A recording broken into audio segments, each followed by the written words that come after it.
What's happening? You were thinking something with whiskey, right? Well, welcome to True Bud's Bar. I'm gonna go ahead and make you a cannabis infused old fashioned. So what I'm gonna do for you, I'm gonna take 2 ounces of whiskey. Go ahead and take a ½ ounce of simple syrup. Here I have my distillate simple, and then I have my flower simple. Strawberry kush, I'm gonna go ahead and throw a ½ ounce of that in. Bam. Let's go ahead and throw a couple dashes of bitters in.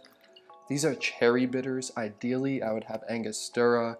I actually like doing a couple Angostura, a couple orange bitters, but you gotta do what you got sometimes, you know? Perfect. Now that's that. Let's go ahead and throw a little ice in there. Go ahead, grab a spoon, and give that a nice stir.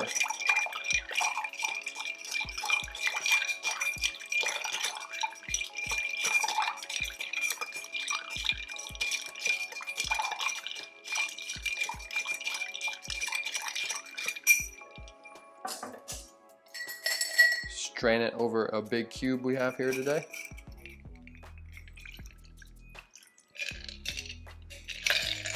Ideally, I would have a peeler, but I'm just gonna use a kitchen knife to get the orange peel. Now there's several ways of doing this. You can cut a slice and muddle it in there. I like just the zest here. I feel it gives a more crisp one because when you muddle, it leaves a little pulp sometimes, and I can do that in the future for you, but let me give you the True Buds version. Squeeze that orange peel, release all that beautiful juice over there. Give it a scrape around the rim.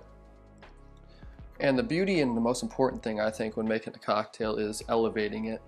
And that's what I'm trying to do here with these cherries that I've had soaking in a cannabis infused honey. So I'll put that recipe below as well. I'm just gonna throw tons of videos below. So let's go ahead, skewer that cannabis infused honey quality Luxardo cherry, put it on top, and here you are, your cannabis infused old fashioned. Can you remind me what's in there? Oh yeah, for sure. It's 2 ounces of bourbon, a ½ ounce cannabis infused simple syrup, a couple dashes of bitters, orange peel, and then you know I stepped it up using the cannabis infused honey quality Luxardo cherry.